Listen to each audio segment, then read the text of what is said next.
Hello, and welcome to another video lecture for Mr. Mosier's 8th grade American history class. The title of today's lecture is on slavery in the South, King Cotton and the Slave Codes. I have a little song that became very popular in the 1800s during this time period. Actually, it was one of Abraham Lincoln's most favorite songs. Let's go and take a listen here.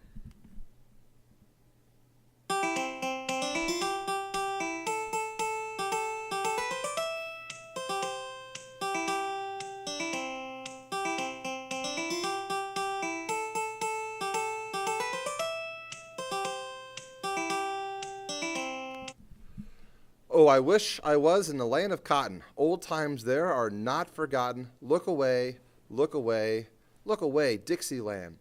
This is a very popular song in the 1800s and kind of speaks to the culture of the 1800s in the South and the importance of a particular crop of cotton and how cotton plays such a vital role to the South. The textbook readings for this particular lecture comes to us from Chapter 13, Section 1, pages 414 to 419, The Growth of the Cotton Industry, and Chapter 13, Section 3, pages 424 to 429, The Slave System. The guiding questions for this particular reading are as follows. What invention will change the economy of the South? How does cotton spread in the South? What type of impact does this have on slavery? And then what were the purpose of these things called slave codes?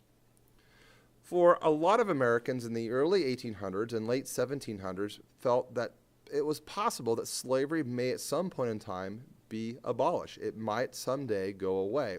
And in fact, many of the northern states which had slavery when they were first founded had slowly begun outlawing the practice of slavery. It was really just in the southern states where tobacco and rice production still required a huge labor force where they weren't quite sure how to deal with that system of slavery. But what keeps slavery in the South going? It really has to do with a particular crop that was mentioned in our song, and that is the crop of cotton. Cotton is going to have a huge impact on the economy of the South, as well as a negative impact on the reliance of slave labor. This is in large part due to an invention of by a man named Eli Whitney. Eli Whitney in the late 1700s invents a device called the cotton gin. The problem with growing cotton before the cotton gin was it was a very labor-intensive crop to grow. It was very difficult to clean the cotton of its seeds. Cotton comes from a plant, and it's a part of the flowering body of the plant, which holds the seeds of the plant. And before the cotton gin, you had to manually pull those seeds out of those individual cotton fiber bulbs. And it was very labor intensive. It took a very long time. And so for a lot of farmers and plantation farmers, it just didn't seem very cost effective to grow cotton because it's just too labor intensive. And then Eli Whitney comes along and invents this device called the cotton gin, which using a series of cylinders and teeth and brushes was able to easily pull those seeds out of the cotton and clean the cotton more efficiently. This has major ramifications because now cotton is a more efficient crop to grow, and it just so happens at this time of in American history and world history that textile factories that are taking this raw cotton and producing it into clothing is just exploding in northern parts of the United States and over in Europe. And there's a high demand for raw cotton to make into fabric for clothing. And so the cotton gin is going to have a huge, huge impact. It's going to make cotton now more efficient to grow in the South. And what's interesting is that you'd think that because it was more efficient, there wouldn't be as much need for labor. But in fact, the opposite is now true. Because you can now clean more cotton, you could now grow more cotton. And in order to grow more cotton, you need a larger labor force to plant and harvest those cotton bulbs from those cotton plants. And that requires a slave labor force. And what's a very sinister side effect of the cotton gin is that it really caused slavery to become a very vital part of the Southern economy. We'll start calling cotton King Cotton. It's going to drive the economy of the South, and it's going to be the #1 crop grown in most of these Southern states. And because of that, it now means that there is a high demand for slave labor. In an assignment we did in class, that looked at the expansion of the Cotton Kingdom, we saw in this assignment how southern states, especially those deep southern states, the Gulf states like Mississippi, Alabama, Georgia, South Carolina, and North Carolina, where cotton was kind of clustered and focused on in the early 1800s, that by the end of the 1840 period into the 1860s, right up to the lead up to the American Civil War, cotton is beginning to expand west, places in parts of northern Alabama and Mississippi, as well as Arkansas and into Texas. As we learned in our westward expansion unit, that was one of the reasons why so many Americans moved to Texas, was for that free land that Mexico was offering so that they could grow cotton. And this expansion of the cotton kingdom, the growing of cotton, is going to have an effect on the expansion of slavery, especially in places like the Deep South, the Gulf states, like Texas, Louisiana, Arkansas, Mississippi, Alabama, Georgia, and South Carolina, where on the census map in the 1860s, we see these very darkened regions that show a high concentration of slave labor. And that's going to be where the slavery is going to be concentrated on during this time period. An interesting side note about slavery, that by the time we get to the Civil War in 1860, slaves had a value of 4 million. There were 4 million total slaves, and they had a value worth $3 billion.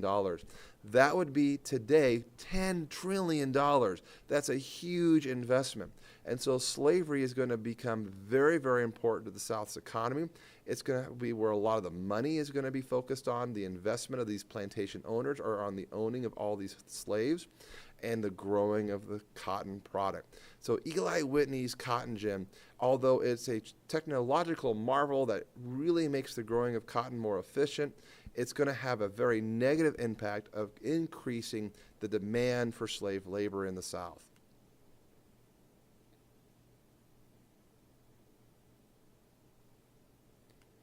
So what was the legal status of slaves? What kind of was their position in society in the South?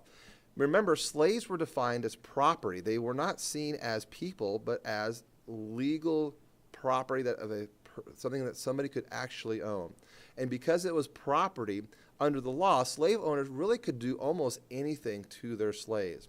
Frederick Douglass, a very famous slave who will escape to the North and become a huge outspoken critic of slavery as an abolitionist, mentioned in his speeches and his writings how the master could work the slave, he could whip or flog him, he could hire him out to whoever he wanted, and he could sell him to whoever he wanted, and he could kill them without any actual rights. Slaves had no legal protections. It's kind of hard for us to think about that today in 2014, but in 1800, slaves were seen as property. I have here two primary source documents. One is of a home purchase that you might see if you ever buy a house today, like in 2010. And I have it next to a slave purchase, a document basically buying a slave in 1859 in the state of Louisiana. If we put these two documents side by side, a lot of the language that's used in these contracts to show proof of purchase, proof of ownership, are actually rather similar. So let's look here at this primary document of the slave purchase. If we look here at this document, it says this is a contract to a white owner of ownership of a person, of a slave, of a value of $1,450. That's a pretty expensive slave, even in 1860. We're talking like today in the $3,000 to $5,000 range is what we're. So this is a very expensive piece of property. We can also glean some other important aspects as well from this document, such as the name of the slave. Here we see that the name of the slave is actually a girl. Her name is Sarah, and she's believed to be about 14 years of age. As we move in through the document, we find out that in the document, it gives the ownership of this person, of Sarah, to the Daniel family, basically who's buying Sarah. And it says in here that not only is Daniel owning Sarah, but if Daniel passes away, his children or the people who are taking care of his family estate also controls Sarah basically forever. Sarah is not a person in this case. She is a form of property that is going to get transferred not only to Daniel, who's buying her, but also to his family, his children, his executors, administrators, really forever. And so when we think about slavery, in this period of time, they are truly property. They are not seen as a person legally. They are seen as a piece of property.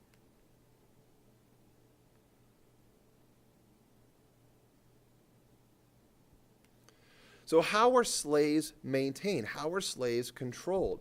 Well, really, slaves were controlled through a series of very strict laws that were passed by the slave states that were known as slave codes. Because slavery was so important to the South, even if not everyone in the South owned slaves, everybody in the South understood that the slave system was the foundation of the economy of the South. That's how people made a living in the South. That's how the plantation owners made their fortunes, was through this production of cotton that relied very heavily on slave labor. And in order to control these slaves, it was passed through a series of these slave codes. And this is based on very racist attitudes. And it's this idea that one race is inferior or another race is superior only because of the color of their skin. And these slave codes were very, very written strictly to kind of maintain that racial order in the South. The Virginia Slave Code of 1705, one of our first examples of slave codes, and this is like 150 years before the Civil War, which we kind of see the kind of first examples of these codes. It said, all servants imported and brought into this country, here they're referring to African slaves who are not Christians of their native country, shall be accounted and be slaves. All Negro, mulatto, and Indian slaves within this dominion shall be held to be real estate. It's basically saying if you're non-white, you can be seen as property. And if any slave resists their master, such as if a master correcting his slave shall happen to kill them in that correction, the master cannot be punished whatsoever, even as if there was like it was not didn't even take place or didn't even occur. In class, we read several examples of slave codes, things such as making it illegal for slaves to be taught how to read and write. It was very punishing of slaves if they were hit. A white slave owner or a plantation worker, a white plantation worker who managed the slaves. There was punishments for poisoning the masters. I mean, very, very draconian, harsh penalties for those who broke as slaves these very strict guidelines that these slaves were supposed to live by and follow.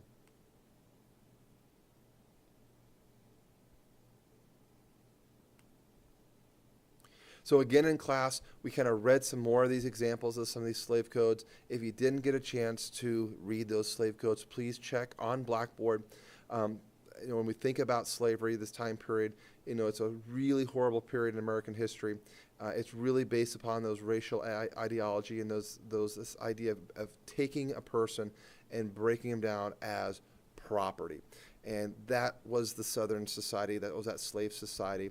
Cotton was the king. It was what was driving the system.